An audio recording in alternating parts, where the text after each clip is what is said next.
Street Beefs, what's up, y'all? Face with ya.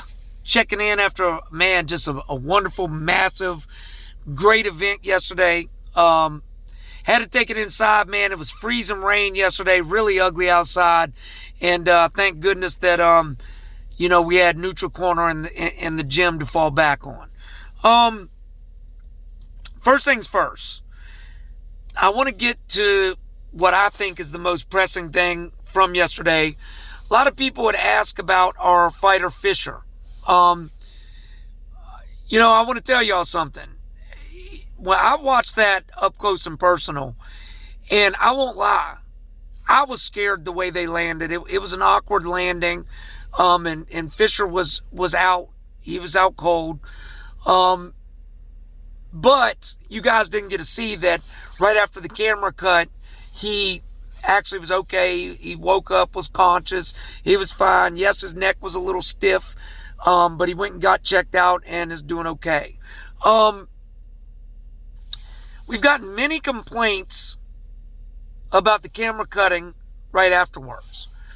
Okay, I'm going to explain why we were doing that, and I'm going to explain why we're going to change it somewhat. When a fighter would get hurt, knocked out, put to sleep, whatever, cut, we didn't want to focus in on their injury, focus in on them being hurt or knocked out. We've seen, all of you that have been on social media have seen, people that have had bad knockouts or bad injuries get mocked, had memes made of them, etc., etc. So we didn't want that type of stuff floating around out there to really humiliate our fighters. And the reason why I changed that policy is in our first 2 years, we did film if somebody got knocked out or got bloodied up, and some of the people they fought with took advantage of it and mocked them and made fun of them, etc., and we didn't want that. So I had told the camera person to cut the camera if there was a knockout, so on and so forth. I mean, you guys were able to see there was a knockout. That should have been it. But now I've seen the other side of it, where when we do that, it leaves the door open to speculation that maybe somebody was seriously hurt, somebody was killed, and so on and so forth.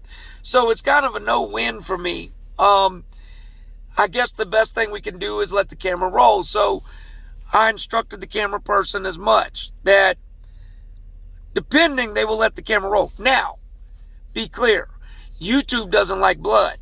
So if it's just something where somebody's bloodied up afterwards, we're not going to focus in on and film that.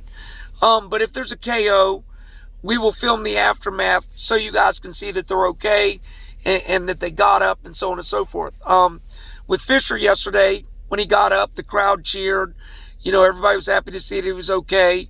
And it is what it is. Now, the second most pressing issue. We had a female fight yesterday. One of the females appeared to be less feminine than the other. Okay? Welcome to modern society, y'all. Welcome to modern society. Okay? I spoke with both women ahead of time. There were some questions about the other young lady's appearance, and I pulled her off to the side and asked her. Period, point blank. And it made me feel uncomfortable even asking the question, but I had to. For the sake of the other lady, I asked her, were you born a female? Yes. That's it. From that point, it's it. Okay? The other young lady agreed to the fight. That's the end of it. There's a lot of women out here that look extremely muscular, that may have more masculine features, whatever. Don't make them less of a woman. Okay? So the fight was allowed. That's it. One thing about Street Beefs, be clear. With our matchups, nobody's ever forced into a matchup. And I'll give you an example. Yesterday we had two guys get matched up. The one young man approached me about 15 minutes later. He said, yo, just for the record, the guy that you matched me up with is very experienced. I'm not very experienced. I don't want that fight. I said, okay, thank you. Thank you for telling me. I switched the matchup. Simple as that. That's happened several times. Nobody that comes to Street Beefs is forced to go through with a matchup. If you're matched up and you're uncomfortable with the matchup, we implore you to come let us know. We'll switch your matchup. We want everybody to come and have an even matchup, get the experience of a fight, and feel like, they were matched up evenly. There is times where people slip through the cracks, or, people don't accurately list that. Some people doubt their own abilities. I've had guys honestly tell me, I'm not that skilled, and come in and they're pretty fucking good, Then we've had guys say, I've had no training, never had any organized fights, but they're just a natural born beast. An old fighter, Soldier Boy, is one that I can speak of that fits that description. Soldier Boy smoked 2 packs of cigarettes a day, drank every night, never trained, and was destroying dudes who had been training their whole life. So, but for the most part, we try to get the matchups as even as possible. And if anybody's ever uncomfortable with a matchup, all they got to do is let us know. Now, we'll be right back. January 4th, that's like 2 weeks. Right back at it.